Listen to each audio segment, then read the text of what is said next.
Three. All right, guys, welcome back to the Chasing Clarity Health and Fitness podcast. This is one of your hosts, Brandon DeCruz, and I'll be hosting this episode solo as my man, Jeff Black, was unable to make this evening recording of the podcast. But I do have the honor of welcoming back our most requested guest, or most requested return guest, Dr. Eric Helms, back onto the podcast, who honestly needs no introduction. And as you are a crowd favorite, my man. But Eric, thank you for joining me today, or this evening, rather. And actually, I was looking back, and it's actually been 6 months since the last time, exactly 6 months since the last episode that we recorded and released in February. So I'd love to know, how are things going on your end, and also I want to get an update on your contest prep, because previously in February you were just finishing up your calf experiment and you were just getting ready to enter contest prep. So really, where we left the audience off at, and myself as well, was you getting ready to start, obviously you were collecting data, and then you were getting ready to go into your contest prep and making a return back to the stage. So I'd love to hear about it. Yeah, man. No, it's an honor and a privilege to be back. It's awesome to hear that people have enjoyed my insights, and I'm hoping to bring some more. So yeah, when we spoke in February, I want to say I was like a week before starting contest prep at most. Might even been days. And now I am actually competing as we record this. For me, it is Friday, the 4th of August. I'm competing on the 30th September. So I want to say I'm just about 8 weeks out. And when we recorded our last podcast, I was walking around at 96 kilos, which for the Americans, that is like 211, 210, somewhere in there. I actually have to do the math. Yeah, But right around now 212. so right now I'm sitting at 180. So, or just a touch over. So some of that was kind of like your bloated off season weight that I dropped like 7 pounds in the first week, as you often will when you start a cut. And that wasn't by any means all body fat. But yeah, so that the contest prep has gone very well. One thing I committed to this year, which I think is unique, and I kind of building upon the behavioral skills I learned in 2019, my last prep, was I have not been actively tracking to hit certain targets. Um, I've gotten away from saying I'm not tracking, because that makes it sound like everything's just completely intuitive. But the reality is I can't not know how many calories roughly I'm eating, or at least how many grams of protein I'm eating on a given day from my experience. Absolutely. But more so, what I'm doing is I have a range that I operate in. And I do weigh in every morning to see where I'm at. I see how my performance is. I see what I look like, and I see how I feel, both in terms of how hungry I am, my energy levels, and mental clarity, things like that. And I know where I should be, given how lean I'm getting, how much time I have left, the pace I'm going, and where I'm trying to get to. I'm collaborating, of course, as I always do, with my coach and colleague Alberto Nunez, over at 3D Muscle Journey, and we've been kind of taking an approach that allows me to auto-regulate my intake on a day-to-day basis, strike when it makes sense, pull back when it doesn't, have some high days, have some diet breaks, etc. And it's been it has been intuitive, but I think probably auto-regulated is the term that I think will communicate the effectiveness of this approach. So I think a lot of people, they associate bodybuilding with pushing yourself extremely, extremely hard, or typically, and also being very measured and managed and tracking things down to the gram. And I think you can, of course, do it that way, and it can be beneficial. And it's true that, what's measured is managed. But at the same time, the reality of what's going on internally, physiologically, is very dynamic. Your energy expenditure changes every day. And your demands change every day, both mental and physical. So being able to sync those things up in a more dynamic fashion, it does take a lot of experience and skill. And I'm really proud of myself that I'm at the point where I can do that. But I'm in a position right now, 8 weeks out, where I'm probably going to hit a new PR in terms of conditioning, doing it this way, which is pretty Very cool. nice. Yeah, I basically just have my glutes left to come in. And as anyone who knows, when you get that lean, yeah, the glutes come in, but everything else looks tighter too. So I'm pretty excited. That's where I'm at. And I've got a string of shows that I'm doing. The first show is here in New Zealand. It is the WNBF Aotearoa Elite Championships, which I had the pleasure and privilege of being a judge at the inaugural show last year. This year I had to let them know, sorry, I can't judge because I'm going to be on It's a stage. conflict of interest. A mild one. I told them I could pull it off, but they weren't a fan of that idea. Um, so yeah, I'll be doing that, and then the next 2 weeks I'll be doing two more shows potentially. It does depend on how the prior shows go, because if I turn pro, then I won't be doing another amateur show. But there are some pro-ams I've got lined up, so I'm doing anywhere from 3 to 5 shows this year, and they're all occurring from September 30th to November 17th. 3 of them on back-to-back weeks, and it's a lot of fun. So No, yeah, that's where I'm at. that's a great lineup. Well, Eric, I appreciate you filling us in on your contest prep. It's always great to hear about a practitioner that is not only in the research but is also in the trenches themselves. But I do want, before we go into the topic today, I would want to just expand upon a little bit more on the concept of intuitive eating, because we do have Mm, a lot of fitness professionals in our space, and I think I really want to make a caveat to the audience that we're not talking intuitive eating TM. We're not talking about that absolutely not. ideology, because that is actually a weight neutral approach. So we would not use that for a contest prep. However, I think it's really important to elucidate the fact that, and I'm going to say this for you, because I know your background. You have a PhD or a master's degree in nutrition and a PhD in autoregulation. So if anyone was going to be able to take an auto-regulated approach to nutrition in terms of not tracking, but I'm sure you're still habit tracking, maybe counting your steps, making sure that you're hitting sufficient protein intake, boluses, say 3 to 4 times per day to maximize muscle protein synthesis and retain muscle during this process, ensuring that you're getting an adequate amount of fruits and vegetables servings throughout the course of the day. You still have habits that you're sticking to, which are like what you refer to as a default diet. So you have your skeleton, and then you just build upon that, where you could add in a little bit of carbs here or there when you're doing a refeed or say a diet break, where you increase your intake to just increase energy availability, help fuel training, and help to restore glycogen replenishment, but also bring yourself back to life both physically and then also mentally, as well as see what your physique looks like when you're filled out with carbohydrates. But this is an intuitive approach after, let's say, 20 years of training and probably 10 plus. I know you've been competing for well over 10 years.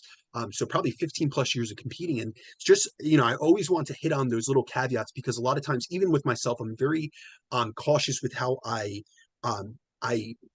describe things, or even things I do within my own self, in terms of how I auto regulate my training or some of the adjustments that I make on the fly. I've also been training for 17 years. I have a degree in this. I've been coaching for 10 plus years. So often I never want that for the audience to think, oh, that's what I should do. That's an effective approach, because for many, they have an inability to tell between physiological hunger, so actually true hunger, and then psychological hunger, which would be more hedonistic in nature. So I give you a ton of accolades, because even I've done 15 preps in the past and I could not do it in an intuitive fashion. I'm a very analytical person. It's almost like my binky, to have my tracker and to have all these things. It's a safety blanket, and I say that with no hesitation, or with no embarrassment. It's just something that I'm that type of person. I like spreadsheets and stuff, and I'm sure you come from that background, but you also have such a vast amount of experience where you've been able to take yourself to this next level, and you're also in a different stage of your life and a different stage of competing, so many seasons behind you, that I just want to make that clear to the audience that yes, this is a very effective method for a seasoned veteran who's also at the top. We'll call it the hierarchy. You're at the top of the pyramid of research as well as practice. So it's something that it's amazing. It's something to compliment you on, but it's not something that everyone can do or would be able to do in the context of a contest prep, getting down to like walnut butt conditioning. I literally could not have said that any better than you just did. Everything you said is 100% accurate and exactly how I would describe it. And yeah, this is something that I was not confident enough to do in 2019. I did it for about half of my prep, and then I was like, nah, let me get that banky, just like you were saying. Um, but I could also identify in 2019 that when I was comfortable doing it, that it was giving me a competitive advantage. Like I could tell, like, there are times where if I had a rigid calorie intake right now, and not that you can't do this analytically, by the way, you could have a spreadsheet and you could have a like A more range. quantitative, exactly. So you go, right, I'm going to eat between 1700 to 2200. And here are the things that I'm going to use to change that. If I had a high volume day, if my step counts exceeded X amount, and if I also felt, one of these, 5 things, higher hunger, higher lethargy, or irritability, because I know those things seem to be associated with larger deficits. And if I'm ahead of the like the projected weight loss I need to be on stage, then I will increase my calories up to a refeed or by 100, 200, 300, 400. So I think someone with a personality that needs it to be a little more quantitative could do that. And I don't think it would necessarily be better or worse, but it might be better suited to certain personalities. But yeah, just to big up what you were saying, this is absolutely not something to do coming out of the gates. I have to have the foreknowledge of what does it feel like when I'm 92 kilos and in a large deficit versus 82 kilos and in a large deficit, and where it should be. And that only comes because this is my 5th competitive season. And like you were saying, I've also, been coaching and doing this for a long time and lifting for almost 20 years, 19 years. That's the only thing I would have said different. So that's the only thing We're getting there. you gave me an extra year. So I've almost got 2 Hey, decades. Yeah. all right. Well, I'm glad we hit on that, but we're gonna get into more of the meat and potatoes of this topic. Really what I wanted to have Eric on for was to cover hypertrophy training. You are Mm. the person, and I tell you this often off air, that you are the person that I think has the most unbiased opinion when it comes to disseminating the research. And I truly respect it. And I try to uphold that type of standard whenever I go over research myself. But it's much different than me being a practitioner in the trenches and you being actually a researcher themselves. So really when it comes down to it, most of the listeners of this show share the goal of maximizing their body composition by training in a manner that maximizes hypertrophy. But really when we look at the current sphere right now, there's so much information out there, and it can really be hard and difficult to decide who and what to listen to, as well as how to break research down. And it's also important to realize that even when studies have significant findings and we see like that Twitter reel, out on social media, that doesn't always mean that it's necessary to do or that it will lead to something of practical significance or significant outcome in the real world when we apply it to our own programming, our nutrition, our lifestyle. Just might not fit in the context. And also, we have to realize that research reports averages. So you could be an outlier, that we always have to be very upfront about that. And so today I wanted to have Eric on so that we could cover the topic of hypertrophy training and specifically dive into some of the newest research that's come out on different topics such as training to failure, deloads, and glute training. And I'm all about this open science movement that you've been pushing, Eric. Guys like yourself, I give a huge amount of accolades to yourself. People like Dr. Pack, Milo Wolf, guys like that are really pushing for open science in terms of really being open with your data sets and with being able to bring research to the masses essentially. And so on today's podcast, we're going to break down some of the newest preprints in the field of hypertrophy. And I'm looking to you, Eric, to get your expertise on disseminating them. So to start this conversation off, I'd love if we could discuss the new meta-regression on the dose relationship or the dose response relationship between proximity to failure and hypertrophy. And I really want to really tease out at this because I found that a lot of individuals interpreted these findings to mean that you must take every set, that you train with to failure, to maximize muscle growth. So maybe we can discuss the findings first, or your interpretations of the findings, and then some of the moderators and the variables that can influence and alter the relationship between proximity to failure, or how close to failure we get, and hypertrophy, because that's another area of the study that a lot of people didn't go into the extra, additional text and really look into. When they put out that headline, it's like, you must train to failure. And we all, oftentimes we can fall into camps based on our own personal experience, but I really tried to give an unbiased viewpoint of the literature. And I feel that the guys from Data Driven Strength or Mike Zerdos and the guys that actually put this together put in so much work to separate these moderators and to really give us the best, meta-regression or meta-analysis or, type of review on this topic that we really should give it justice. No, I really appreciate that. That's a fantastic lead in. And absolutely, let's dive in. The first thing I want to say is it's an honor to hear you say that you feel I present the research in an unbiased way. And I do my best to do that. And I will say, I think it makes it easier that I'm still a competitor.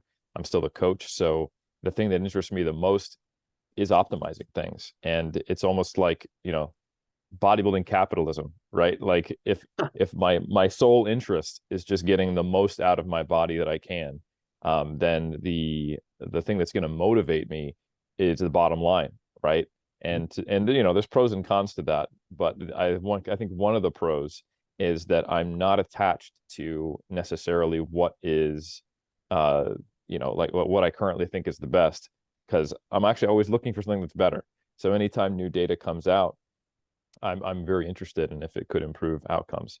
I will say, if I have any bias, though, it's for the people I care about and people I respect and people I mentor. And I will say that the authors of this preprint, which you were talking about with Open Science, this means it has not gone through peer review yet. So the paper specifically on proximity to failure has been released prior to publication to get a lot of feedback from the community, which is exactly what we're doing. We're participating in that. So then when it goes through peer review, it's even better, and that there's not a long lag time before the information gets out to the community. So that's one of the aspects of open science, which is very important. So anyway, this preprint is a series of meta-regressions. For those who don't know, a regression is simply just plotting variables together to see how they relate. A meta-regression is doing that across multiple studies. And what the authors did, and the reason why I have some bias, is because every single person on this this paper is either one of my PhD students or one of my colleagues. So it's Zach Robinson, Josh Peeland, Jacob Rimmert, Martin Ruffalo, and Ivan Jukic. And I happen to be an external supervisor at Deakin University for Martin Ruffalo, who's doing his PhD. Ivan Jukic just literally graduated yesterday with his PhD from AUT. He's one of my PhD students here locally. And then the boys from Data Driven Strength, I'm in their external committee member. I'm adjunct faculty over at FAU with Dr. Zerdos, and James Steele is also a good colleague of mine and probably the leader in open science. So these are very good people. And if anything, I just respect the hell out of them a lot. So I think they did a fantastic job. I'd like to think that's an objective statement, but it's certainly colored by my relationship with all of them. So anyway, this meta-regression was really interesting because the team went into it, especially Dr. Zerdos, he's been very open about this, expecting it to line up pretty well with the general kind of take that the evidence-based quote unquote community has about training to failure, that, hey, you take a set to failure, that is going to maximize the stimulus of it, but it's going to be negligibly better than being 1 or 2 reps shy of failure. And then also it's going to increase the amount of fatigue that you're getting disproportionately, meaning that there's going to be an increased time course of recovery. So if you want to train that muscle group again, you might have to wait a day, modulate your proximity to failure on a subsequent day, reduce volume, etc. And so you want to use failure targeted in, your last exercise of the set, your last exercise of the session on the last set, or only on certain movements which don't have, a high technical demand, etc. And not that it were anti-failure by any means, but that it should be reserved for, careful targeted use, because the juice isn't always worth the squeeze if programmed ineffectively. So that was kind of, I think, where the evidence-based community mostly was. That's where my position was. And Dr. Zerdos was probably even more conservative than that. He was like, I really don't think there's much of a difference between a 4 RIR or a 5 RIR and a 0 RIR based upon some studies. And him and I didn't see 100% on eye to eye on that. But the point is that the data was not that clear. And for the most part, there was leanings towards, training to failure being better, but it really wasn't a big win. And this meta-regression was really interesting because what they did was they specifically meta-analyzed twice as many studies as the last meta-analysis on failure. And instead of doing A versus B comparison, studies where they trained to failure versus studies where they did not, which is how most research in this area is done. They might have someone do 6 sets of 5 versus, 3 sets of 10. So they match volume, and the group doing 3 sets of 10 is doing RMs. Or you might have people choose different loads and go to the same rep target, and one group goes to failure, one doesn't. There's a lot of different ways to set these up. And the point being is that the comparisons are typically, A or B, failure versus non-failure, and the quantification of how short a failure you were is a bit all over the place. So instead of doing another A versus B comparison, what they did is they spent a full year, and I'm not exaggerating, extracting data from these dozens of studies where they were actually estimating the RIR, the repetitions in reserve, the proximity to failure, in all of the non-failure groups in all of these studies, where whether they were using velocity, whether they were using cluster sets, whether they were using percentage 1RM, they were estimating, okay, for the number of reps at the load they did with the data that was provided, let's estimate an RIR to the best of our capability. And then they plotted a continuous regression. And that's the cool thing about a regression, is rather than just comparing 2 means, what you were doing is you're establishing a relationship. So they were able to plot all the way from something like 22 RIR all the way to a 0 RIR, or, the rep before you'd actually fail. and actually had some data on failure as well. But the principal analysis was this continuous regression of going all the way from far from failure all the way to basically failure. And they did this for both strength and hypertrophy.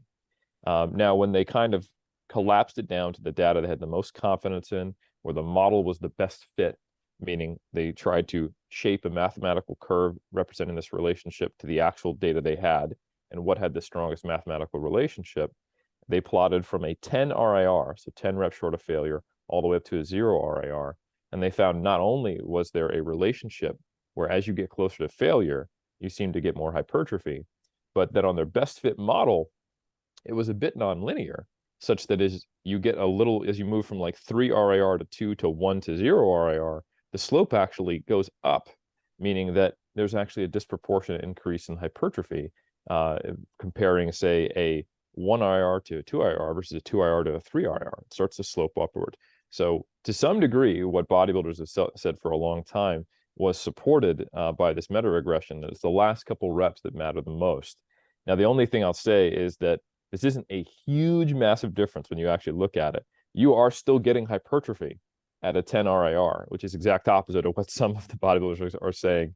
And that's not necessarily in all cases. There's a lot of variability around that estimation. But basically, the clear thing is that the relationship gets stronger as you get closer to failure. And it might even get a little bit more strong as you move into those final reps and actually get to failure. And this is not at all what the authors of this study thought they would find, which I think speaks to their honesty as researchers. And with that said, I think it is important to note that that is only for hypertrophy. For strength, they found there was really no relationship whatsoever, if anything, slightly negative towards the end, but probably not meaningful, between proximity to failure and strength gains. So that at any given load, and that's an important caveat, so you're not comparing 80% of 1RM to 70% of 1RM because you're already at an advantage. But if you take two different sets at 70% of 1RM and they train to different proximities to failure, they're going to produce a similar magnitude of strength gain on average. And that's because load, the weight on the bar, is the strongest variable, the most specific variable to being stronger. So that's the high level findings, is that, it seems to be that training to failure is actually pretty important. It does enhance hypertrophy, and it might even be a little more important, not tremendously like some of the influencers would say, or some bodybuilders like, oh, only the last 2 reps matter at all. It's more like, the last 2 reps matter a little more than others, but it's still, you're getting a robust hypertrophy from a 3, 4, or even a 5 RIR. So I think this is just a really interesting finding. And I'm sure you've got some things to say, but there are some caveats around these findings that mean that we have to really be cautious in their interpretation and not just kind of run to the bank with them. No, absolutely, Eric.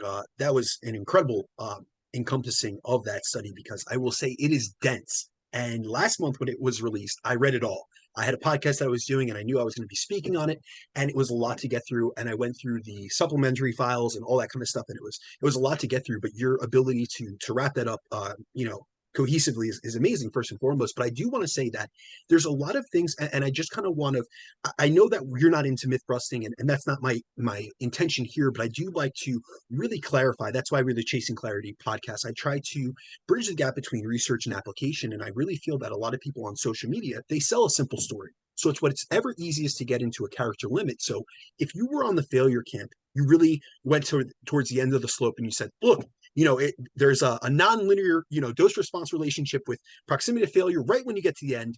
And then if you were in that effective reps camp, you said, well, if we look at 5 reps in reserve and down, that is the most stimulative for hypertrophy, because from 5 to 0 reps in reserve, it's stimulated for hypertrophy. However, if you were someone that kept a lot of reps in the tank, you looked at the 10, 10 reps in reserve, and you saw, well, we still see muscle change in right around 5%, and 0 reps in reserve is only 10%.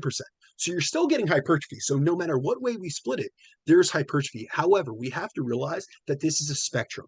It's not bullseye or bust where you need to be at 0 reps in reserve, nor 10 reps in reserve. That's not what we would suggest. However, like you mentioned previously to this, and a lot of the research and the data, and we actually went into detail on one of the previous podcasts. It was actually the first podcast you ever came on with us, and we discussed the relationship between volume and intensity. And we went back and forth on them. And then we discussed the meta-analysis and systematic review by Martin Ruffalo, which you were on yourself, and how it was they were showing it was leaning in favor of failure training. However, it wasn't a significant difference between the two, so it was essentially negligible. And a lot of the other meta-analysis on this topic have shown a lot of the same things. So this was a little bit more specific, where they broke things down. They did an estimated reps in reserve, so it was a little bit more comprehensive, and just showing that it's almost like common sense, but a lot of people common sense isn't common these days, unfortunately. And so really when it comes down to it, I really just want the audience to realize, yes, as we get closer to failure, there's a greater stimulus for hypertrophy. However, that's not telling us, and this is what we're going to go into next, anything else about the programming variables. Because Eric, I'm going to let you break down what were these studies on average in terms of volume, because we're looking at low to moderate, volumes. We're looking at lower frequencies. Also, it doesn't say anything about the fatigue that's induced from going to. So a lot of times we talk about the stimulus to fatigue ratio, but a lot of times when I saw people speaking about this topic, they were only focusing on the stimulus side of things. We have to realize that there is this balancing act, just like energy balance. Like, your energy intake impacts, it's a dynamic equation. So your energy intake impacts your energy expenditure, just like your training volume impacts your training intensity and vice versa, as well as so many other factors and programming variables that we have to take into consideration. So we can't just look at this data and say, all right, the most recent meta regression on training to failure said you had to go, 0 reps in reserve, you have to take it to the house. And then let's go to the Schoenfeld meta-analysis and say 10 to 20 sets is the optimal level, volume threshold for hypertrophy. And then we look at other programming variables, frequency, and all these other things, and we mix it up and essentially get a kitchen sink type of program, because we have to consider that there's interactions and there's interdependent relationships between all of these things. So if we could go into some of the moderators, maybe explain exactly what that is. It's essentially, when we look at moderators, we're looking at variables that influence the relationship between proximity to failure and hypertrophy, and maybe some of the ones that you felt were most influential that maybe some people looked over, or that either weakened or strengthened the relationship between how close we get to failure and hypertrophy outcomes. The perfect tee up. And the first thing to say is that any meta-regression or meta-analysis, the conclusions are limited to the types of studies that were meta-analyzed. And in this research, they did a great job of showing the volumes and the frequencies that were used. And the vast, vast, vast majority of studies had people training 2 to 3 times a week, with just a couple training more than that. So right off the bat, we know we're looking at something where on average, probably people are training half as much in terms of kind of like a big picture. How often are they in the gym and how long are they there for, compared to your real world bodybuilder, who's going to be really the one seriously considering, training to failure more often, or at least very serious trainee, competitive or non-competitive. So that means that there is a limitation in application already. So unless you're willing to train 2 or 3 times per week and only do what I would describe as a low to moderate volume, and kind of like that 6 to 12 range versus what is more commonly done in the 10 plus range with most people, then you may not be able to get the same results. And then regarding your specific question about moderators, anytime you're trying to fit a model to the data, you can remove certain studies, include certain studies, or statistically control for certain variables to see how that changes the curve and whether that makes it stronger or weaker. And one of the most important moderators was the load. And they found that once you were looking at over 77.5% of 1RM, or roughly 80% of 1RM or higher, roughly for most people, what would be like an 8RM. So if you're training in like the 4 to 8 rep range, and that's reasonably close to failure, that's the kind of training we're talking about. It's kind of your power building or heavy, either your heavy hypertrophy work or your volume strength work, kind of that range, or heavier. The relationship gets way weaker and becomes basically non-meaningful, meaning that, and this makes sense, right? If you're using your 80% of 1RM, you're already like 6, 7 reps from failure from the very first rep. But those higher loads seem to remove the benefit of training to failure to the point where it is no longer meaningful. That was the strongest moderator. To some degree, this sort of indicates kind of the power building approach, if you will. But it basically says that, hey, once you're doing heavy sets, you don't really got to worry about this.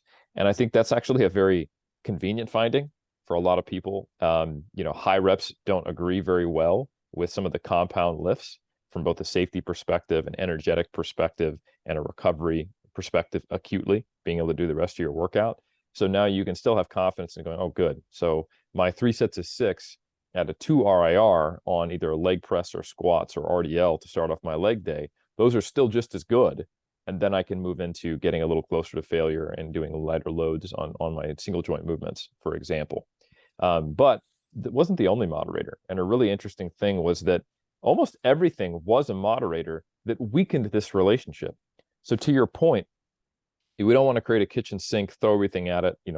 Every lever gets turned to volume 10 out of 10 because of these moderator analyses. So higher volumes, the way they calculated failure, concurrent training, being older, anything you can imagine that might modify recovery essentially, or that might put another variable forward, like doing high volumes to failure, or high frequencies, high volumes to failure, or doing concurrent training, cardio in addition to this, weakened the relationship between training to failure, showing that this is a complex interaction of variables, meaning that just because we can identify when we isolate a variable, oh, it's better to train at long muscle lengths. Oh, it's better to train with high volume. Oh, it's better to train to failure. Oh, it's better to train with high frequency. If you do all of them at the same time, it's a 100% not additive.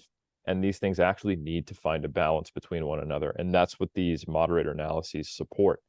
And the final thing I will say to really kind of close this loop is that if you were to speak to Zach Robinson, who led this analysis and is very familiar with the data, has been working on it for over a year to get it to this point, he would tell you that there is a lot of noise around these estimations. To some degree, because it's a very large sample size, we can get clarity around that. And he's very confident in the shape of the relationship and the directionality, but the specific changes of whether it actually is that nonlinear dose response at the end, or that it actually is that 50% or 5% versus 10% at 10 RIR and 0 RIR, he would tell you, I don't have confidence in that, because we had to estimate the RIR from all these studies. You start pulling studies out, you add new ones in, this could definitely change. And what he hopes is that in the future, people are actually using things that don't require them to estimate with such ambiguity. So actually comparing people who are well trained and go through a familiarization phase, calling out, okay, you're going to do a 3 RIR, you're going to do a 0 RIR, because there's only a handful, and I do mean a handful of studies where they control RIR and compare it. Most of the time we're extrapolating RIR, and it is these kind of binary non-failure versus failure. But in the non-failure group, some of them are to 1 RIR, some are to 5, because of the differences in individuals' performance capabilities at different percentages of 1 or M or other various factors. So it's really important to note that this is not a meta-analysis of a bunch of studies that actually tracked RIR, right? That will only be possible in the future. And Martin Ruffalo, for example, he's in the midst of collecting, I think, only the second study that I'm aware of, and the first didn't really have good hypertrophy data, where they're actually comparing 2 different RIRs in 2 different groups who have shown reliability in those abilities to accurately hit those RIRs. So 0 RIR versus a 2 or 1. And until maybe 3, 4, 5 years from now, where we have a double-digit number of those studies, we're not going to have the kind of precision that people really want there to be in some of those social media posts that you're talking about. So to conclude, I think what we can definitely say, being the least unbiased and the most respectful to the data and its limitations, is that there is a relationship between getting closer to failure and a set being more stimulative. Is it actually that increase right towards the end? Possibly. And I think that's probably the most likely thing, but it could change. And this is a complex interaction where modifying any other training variable, which could increase the stimulus or the fatigue, is probably going to weaken that relationship to some degree. And the most notable one being load, where you probably don't need to go close to failure. And then for strength, it is really just about load and not about proximity to failure, if you want to know what is ideal for actually giving you a good stimulus for getting stronger. And we really need a lot more studies to tease out these variables. But this is a very cool paper that gives us a good idea of, hey, proximity to failure, it's an important variable, but it is one of many. Very nice. All right. So if I could just encompass maybe like some of the takeaways, and you let me know if I'm correct on this, just so I can relay it back to the audience. But really, what we can take away from this meta regression is that there does seem to be a relationship between training closer to failure and hypertrophy. But this meta regression can't tell us the exact difference between training at a estimated 2 reps in reserve compared to a 0 reps in reserve, based on the fact that it was this estimated reps in reserve. But it does show that from a stimulus perspective, that training closer to failure provides more of a robust stimulus for muscle growth. However, we also can't, look at this meta-regression and take it as a suggestion that all of our sets need to be taken to failure, because there's a lot of other training program variables to consider. And seeing as most of the studies, as you elucidated to, were done, say, with 2 to 3 days per week, and they were using lower volumes, we can't take these findings and apply the exact same, proximity to failure recommendations to those who were training with both higher training volumes, weekly training volumes, as well as training, say, 5 to 6 days per week, as many in our audience do. And if anything, this doesn't, give us definitive instructions on how to train, but rather provides us just with more evidence that, really, if anything, hypertrophy is a forgiving, adaptation, which can be induced by a variety of programming variables and approaches. So it could be that you could use a higher volume training program using a few reps in reserve, or if you want to mimic what they really did see in these findings, you could use a low to moderate training volume type of approach with a closer proximity to failure. That's a perfect summary.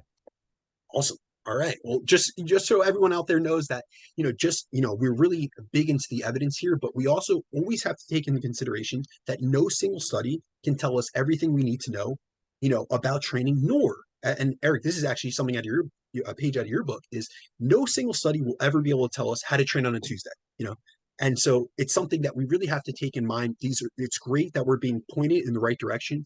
Research is a guide, but then we also have to take our own interpretations and apply them to ourselves. And so now what I want to get into is another study that has really had some interesting findings or interesting extrapolations, to say the least. So I would love if we can get into the most recent Deload study, which is another preprint. This is based out of Brad Schoenfeld's research lab, and it's by Coleman et al. And it's on deloads. And a lot of what I've been hearing about this, and I'm sure you saw the same thing, even some very prominent people in this industry have, labeled this as deloads are a waste of time, or deloads impair gains, or deloads don't need to be taken. I really think, and I'll just say from my honest perspective, I read through the study, I've spoken about it, I've even had clients and other listeners reach out to me, and I think there's a much more nuanced take on this. And there's a lot of details that people are overlooking and just looking at the abstract and really not taking it for really what it is. And it's essentially the first of its kind in terms of the first actually deload study. And I don't even know if we could call it a deload study. It might be a training cessation study. However, it's a step in the right direction. We have to give an applause first and foremost to the research lab for doing this, but realize there's a lot more to come on this topic, and it's not showing us everything we need to know. Yeah, that's a perfect intro to it. So big shout out to Max Coleman. He was the one who led this study. And yeah, he did what you often have to do when you're breaking into an area that is not well researched, which is set up a very elegant, simple design. And he did a great job doing that. And he also tried to make it ecologically valid. I would say that it is ecologically valid. It's not necessarily ecologically representative of what the norm deload is, which is probably the only, critique you could have against the study. But there are certainly people who do this, and it's, I would say, a plurality, not even a minority of people. There's a lot of people who just take a week off every now and again when they are feeling fatigued. That's actually something I got introduced to before the concept of deloads, 15 years ago, early on in my training career. Probably not every, 4 weeks or something like that, but it's certainly something that people do. So I think this is a very useful study. So what I'm intimating at is that instead of doing a deload, let's say they reduced the volume of total training and trained a little bit further from failure, what they had was one group who just took a week off in the middle of 2 4-week mesocycles, and another group that just trained 9 weeks straight. Besides that, everything else was the same between these groups. And I think they did a good job of making sure that this was, like I said, a pretty ecologically valid study. They brought them in to train twice in the lab and trained them on legs, essentially, primarily quadricep exercises and calf exercises, which is the measurements they took looking at actual changes in regional hypertrophy. And then they gave them at-home upper body workouts that they did on their own. This is a great way to kind of balance the observation and the controlled nature of training, especially in what you're measuring, but also ensuring that you're going to have better adherence and compliance among the participants. Because if you don't allow them to train upper body, guess what? They're going to do it anyway. And then some people are just not going to do the study. So yeah, the non-deload group, they just trained 9 weeks through, busting their butts this whole time, et cetera, et cetera. They did a good job of controlling for nutrition. And they gave them, questionnaires at the 4-week mark before the deload or before their 5th week in the group that did not deload, and then a questionnaire at the end. These things asked about soreness, sleep, motivation to train, etc. Basically, their subjective readiness. And then also they measured the things that people are probably most interested in, a bunch of performance metrics, including like isometric and 1RM strength, so kind of like max strength, also max power, so like jump height, and then also like repetitions to failure. So they got muscular endurance, muscular power, muscular strength, and then of course they got hypertrophy metrics in the quads and calves. The big picture findings here was that there was no significant differences for the primary variable of interest. And I shouldn't say significant, it was a Bayesian analysis. There was the probabilities did not look like there was any true difference between groups when you assess the actual changes. In any of the hypertrophy metrics, some favored one, some favored the other, but we're talking all trivial or less changes. So the only reasonable interpretation, in my opinion, is that there was no difference that was detectable in terms of growth. So if you want to stop there, we can spin it either way. We can say, hey, the deload didn't do anything. I thought it was going to enhance my gains and I was going to get more gains from these 2 mesocycles. Or you could say, look, I only trained 8 out of the 9 weeks that you did, and I got just as good of gains. So like you mentioned on the last study, whether you're pro-failure, anti-failure, whether you're pro-deload, anti-deload, you can already start spinning away. But I would just encourage people, this is not politics. We don't need to spin. We don't want anybody to win. We want to find out the truth. So the rest of the data, however, does make it a little easier for people to come away with probably less nuanced conclusions that are less useful. The strength data actually did favor the group that did not deload. So the group that deloaded actually had slightly worse isometric and 1RM strength, if I recall correctly. And there were no other differences that were super meaningful in terms of endurance or power. And also on the recovery questionnaire and metrics, they mentioned that there was a slight decrease within group, not necessarily between groups, for motivation to train in the deload group from the first to the end, or the midway point to the last point. And also their muscle soreness actually was higher and significantly higher than the group that did not take a deload. So if you read the discussion, they even described it anecdotally. The folks who took a week off and came back were describing how they just felt less fresh. So instead of having the feeling that you ideally get from a time off or a deload or something like that, of feeling like you revitalized and you're ready to attack it, they felt like, oh, I'm kind of feeling sluggish and off kilter coming back to training, which I think is really interesting. Another thing is that the group that was not deloading, when asked, didn't feel like they needed a deload. So I think, again, if we maintained our extrapolation of this data to the confines of the study, the only true interpretation we can say is that a forced week off in the middle of a block where you don't need it is probably not helpful. And when you come back, especially because these are actually reasonably well-trained participants, so for trained participants, you're going to feel a little off when you get back into lifting in terms of your performance, but that 1 week is absolutely not going to hurt your gains. So don't stress it, just be prepared. Like if you have to take a vacation in the middle of a 10, 12-week block of training, all good if you can't make it to the gym, all good if you only do some push-ups in your room or whatever. Know that it's going to feel a little funky coming back to leg press, squats, and bench press, all that stuff, but that it's not going to hurt your gains, at least not in the short term. So that's kind of the most obvious take home. But I think the bigger picture take homes are that we should evaluate what were our expectations from the study. Did we really think that over a 9-week period in well-trained individuals that we would see some type of massive change, pro or con deloads, from just taking a week off in the middle of the study? Probably not. This is a strategy that will probably take longer to manifest if we want to see these things in trained individuals. And it also, deloads serve a purpose. As a tool, we understand them as a fatigue management tool. So if there's not sufficient fatigue for someone to need to manage it, then it's not going to be very useful of a tool. And that's kind of what these folks anecdotally expressed and with the way the data went. I also think it's important to note the difference between, like you said, training cessation and a deload. So we actually have a fair amount of data now on something that is kind of like a close cousin to deloads, and that's tapers. They serve a different purpose. They're used by strength athletes prior to competing, and they consist of a reduction in volume and maintaining or even increasing load to kind of maintain the skill of performing the power lifts or the Olympic lifts. We have data on both Olympic lifters and power lifters, but also dumping fatigue.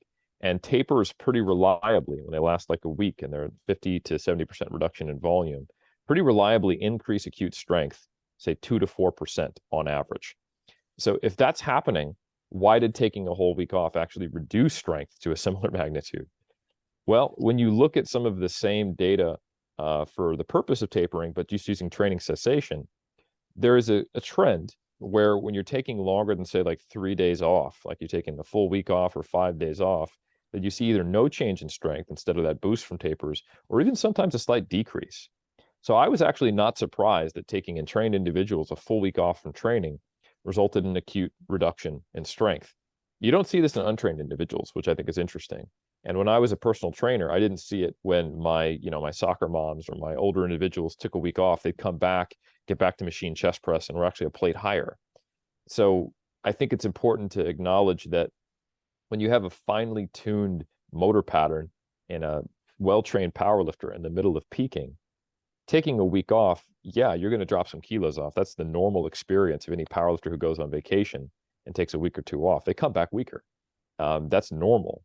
And that is actually supported by the data. So the fact that strength went down a little bit for trained lifters taking a week off was entirely unsurprising to me, but it doesn't really matter. But it does tell us that, well, like that, we're not trying to taper for a deload. A taper it's here to do everything we can to maximize performance, but a deload is supposed to set up the next block of training. So it would be very interesting to see if this deload had, instead of, another very elegant design for the next master's or PhD student who wants to do this, they're training 4 days a week, upper, lower, just train twice a week, upper, lower. It's a 50% reduction in volume. They can still train hard. You still observe them coming in, and you'd think it'd be enough to preserve performance.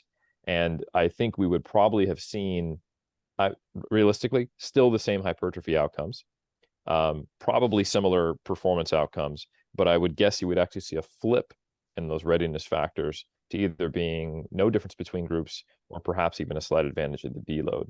But really, I'd like to see even a longer study. And I think this also opens the door to us going, well, hold on, maybe we shouldn't be doing these forced deloads, but on some type of reactive or auto-regulated kind of schedule based upon, some metrics and how they're experiencing, their training stress. And that's something that I do in practice. It's also hard to study, though, because then you got people deloading at different times. So you'd have to have a think about what that design would look like.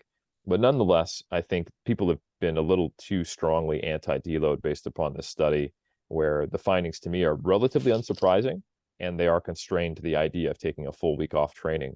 And I would say, yeah, maybe if you are in control and not on vacation, that if you do a deload, you should just be doing like a more traditional deload. Just reduce your volume, maintain training intensity, perhaps reduce or change exercises that you're doing if you're having joint pain, etc.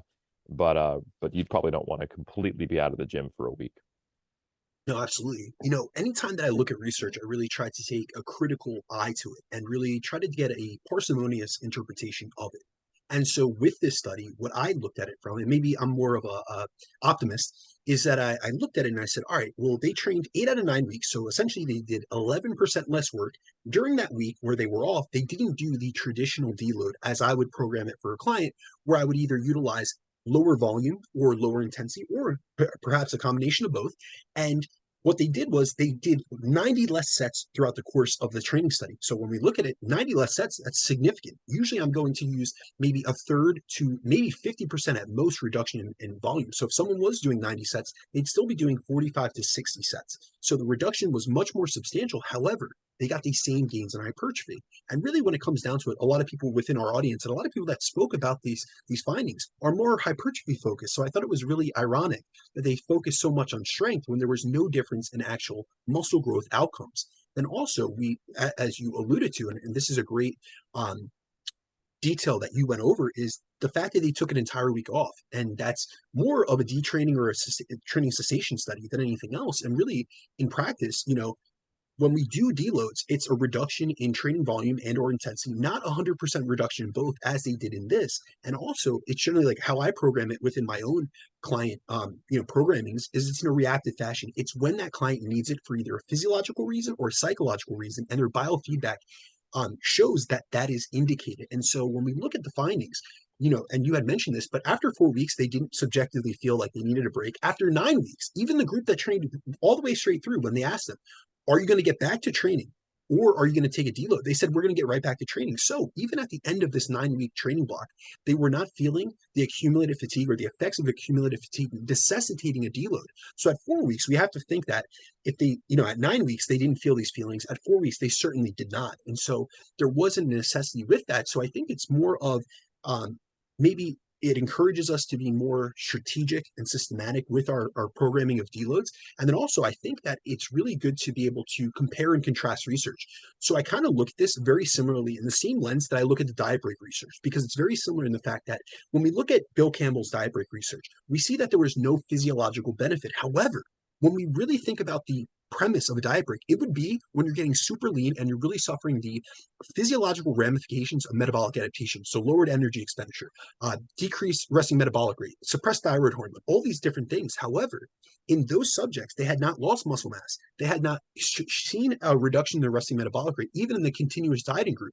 So when they had the intermittent dieting group and they gave them a refeed or a diet break for a week long, it didn't improve any of the physiological markers. However, it did have psychological effects. However, in this case, these individuals weren't feeling any, training fatigue, whereas in the case of Bill Campbell's study, they were feeling dietary fatigue. So it helped to lower disinhibition or their likelihood of, really when they're under stress and under emotional distress, that they would eat off plan and overeat essentially. And so really when we look at different lines of literature, not everything's going to be significant. And what we really have to realize is that we have to look at it from the lens in which the actual study participants were in. And does this extrapolate? Does this actually transfer out? Can we translate this to who we work with in practice? And if I'm working with a high level athlete or a parent or someone that's moving or, about to get married, like, yes, we're going to utilize, an auto regulated and a reactive deload to be able to accommodate their life stresses, their schedule, their allostatic load, and all these other factors, because their biofeedback and even sometimes just their subjective, like our conversations are indicating that that's what's necessary. That's what's going to benefit them. However, in this case, these were young college age individuals, probably, not super high stress. They're probably having the time of their life, training their asses off in Brad Schoenfeld's lab, thinking that this is a blessing.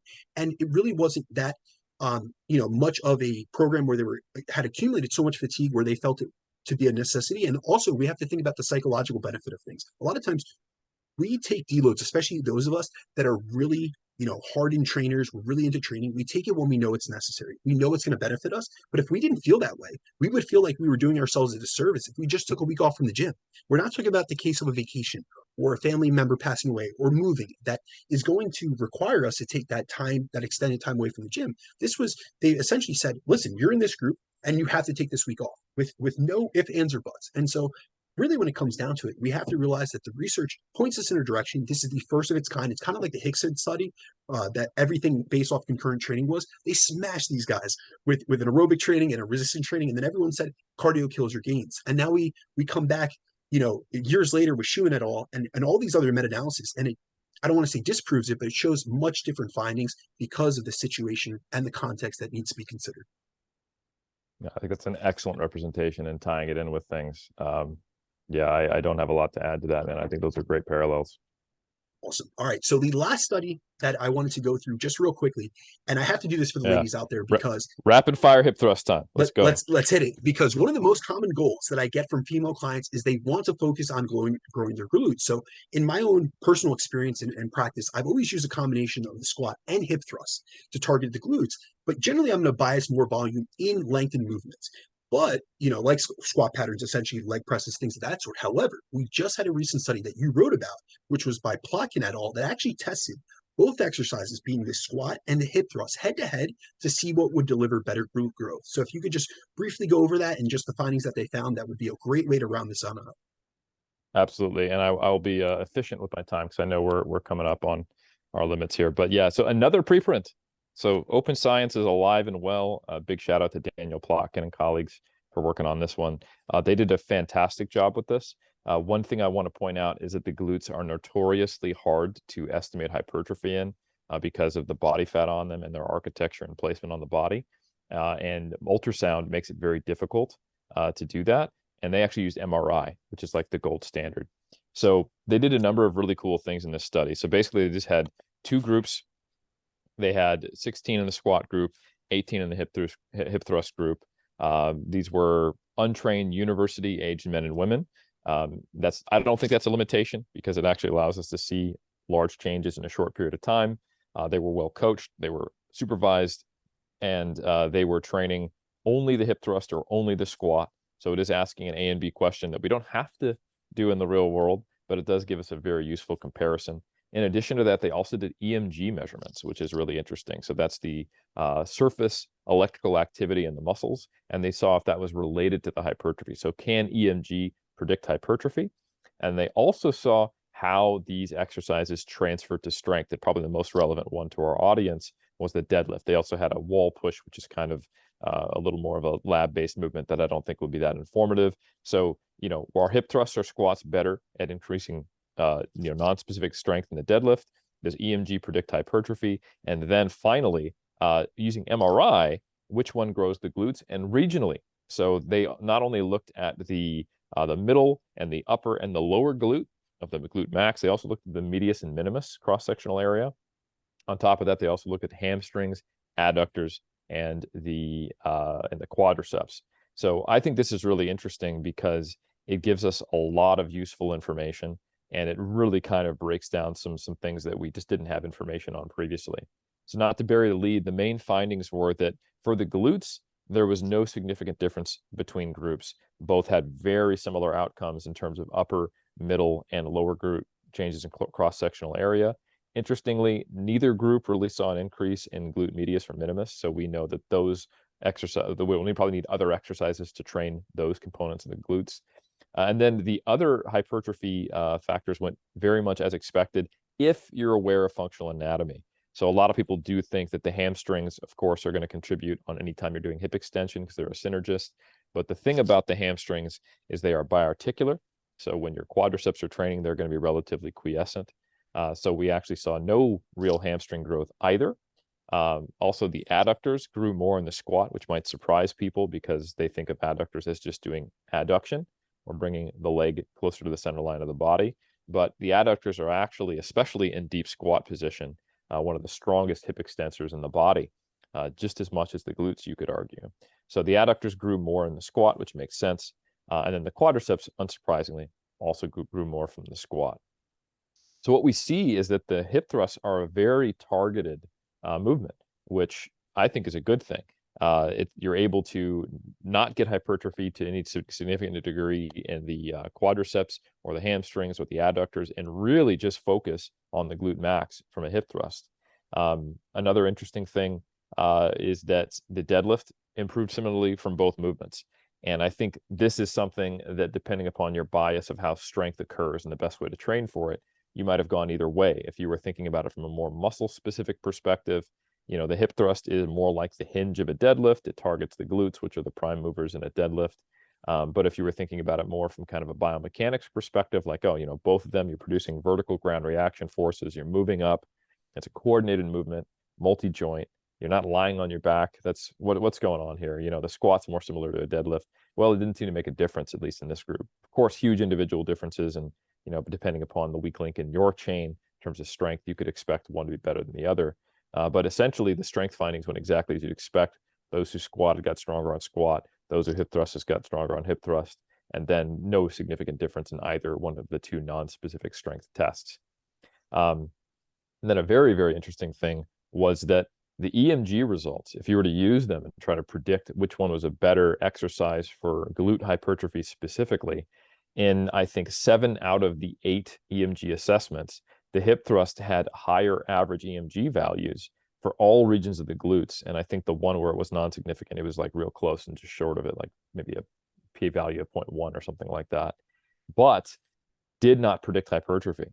So I think it's just really important to understand the limitations of EMG, that just because we're getting a proxy for what people might think is hypertrophy, electrical activity, there's a lot of complexity to assessing how EMG works. And when you're comparing between exercises, between muscle groups, it can really kind of throw a wrench in things. And the limitation when you're looking at 2 different exercises with EMG really means that all you can say is which muscle groups are active or not truly their magnitude compared between groups, because of just the muscle architecture, the way things changes, and some of the methodological issues, which would take me a lot longer to get into.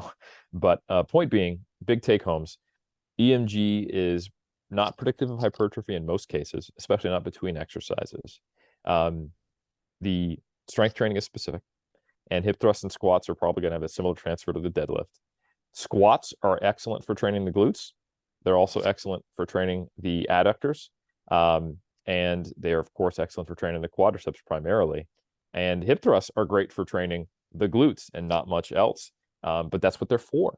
So, we've talked about how to spin research. You want to spin this in favor of the squat. You say, hey, look, both these exercises produce the same hypertrophy, except you also get adductors and quads from the squat. So why would you ever hip thrust? But honestly, again, exercises are tools. And if I've got someone with a back injury, or if I've got a competitor in a certain division who would actually be placed more poorly if they had more hamstring or more quad development, and they specifically need to bring up their glutes, and that doesn't even necessarily have to be a bikini competitor. Sometimes you'll have male competitors who have great quads already, but they just don't have very well developed glutes. This is sometimes just kind of the structure of their anatomy. And yeah, they would really benefit from doing hip thrusts. So this is a useful understanding of how these tools operate. And the final thing that I will say is that I've seen some hot takes on this saying, hey, this shows that the glutes don't require training at long muscle lengths because squats in deep position train the glutes at a longer length. Hip thrusts, they don't. No significant difference in hypertrophy. The glutes are an exception to the whole lengthened partial or longer muscle length training approach. And I would say that that is probably over extrapolating from what this data can show, because it's not a fair comparison. These are not the same exercise. If you really wanted to control your independent variable and determine whether or not longer muscle length training was better for the glutes, you would do two different glute exercises, the same exercise, and one trained at longer muscle length, one trained at a shorter muscle length. So you would do, for example, maybe like a multi-hip, the exercise you can see at the gym, and one person just does the first third, the last person just does the last third of the range of motion, and one does the full. And that would really tell us the difference. The reason why we can't compare dissimilar exercises is because in these groups going to failure, we're expecting there to be a different piece of the puzzle of all the different muscles involved that are going to be failing. So when you fail on a squat, depending upon your biomechanics, was that your quads being the weakest link? Was it your glutes? Was it your lumbar? Was it your cardiovascular fatigue? It's hard to say, right? How many reps were you doing, right? But one of the muscle groups is not able to meet the force demands, and you either shift position and another muscle group takes over, or you just fail the rep. But on a hip thrust, showing how targeted in this study they were for the glutes, we know that if you're hitting failure, it's probably going to be because the glutes can no longer meet the loading demands. So this is not necessarily a perfect comparison. This is an applied study. We know glutes versus squats in this context. If you want to understand how the glutes respond to longer muscle length training, you would need to actually look at the same exercise. And fortunately, we actually have a couple studies on that. So Kubo actually compared different squat depths and looked at glute hypertrophy and found that squatting deeper did actually increase, glute hypertrophy compared to squatting more shallow. So that is data indicating that, yeah, the glutes do require or do benefit from longer muscle length training. And then on top of that, in a more even specific analysis that is currently just a conference presentation, it hasn't gone through full peer review, Mao and colleagues, who's done a number of studies on the area of longer versus shorter muscle lengths. They did the seated versus lying hamstring curl, for example, and the overhead versus, or the overhead different range of motion tricep extension study.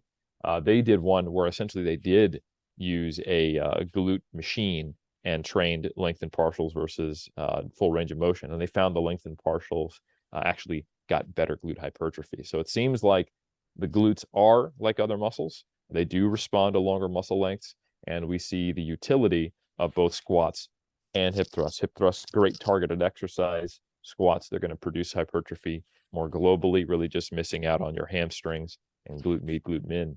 And that's really useful information for any practitioner who wants to figure out when and why they're going to program different things. Because maybe they don't want the axial loading of a squat, the fatigue, but they do want the glute hypertrophy, so they're going to limit their squats, throw in some hip thrusts when appropriate, based upon the needs of that athlete.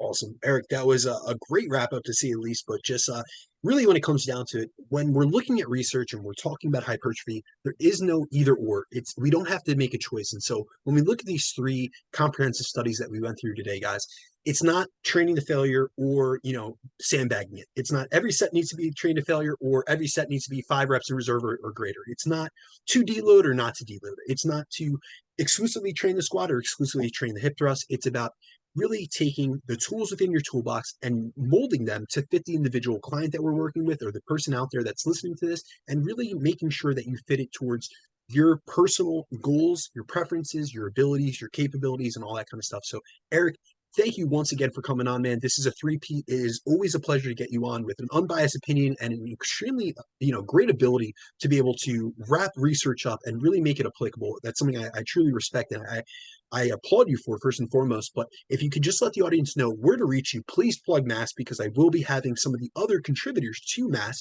some of your colleagues on the show, hopefully soon. And so I would love for you to plug that 3DMJ and anywhere else that people could find you. Yeah, I went in depth on both of these in the most recent issue of Mass, where we do reviews of the studies in a manner that really does help the practitioner put it into practice. And you can find that at massresearchreview.com, where myself, Lauren Colenso-Semple, in addition to Eric Trexler and Mike Zerdos, we do this every month. So I definitely encourage anyone who wants to stay up to date with the research to check that out. And then for everything else, probably the best place to go is 3dmusclejourney.com, and then follow me at Helms 3DMJ. And I just want to say thanks again for having me on, man. Absolutely. It is always a pleasure, Eric. Guys, we will be back to you next Friday. Thank you for everything. Later.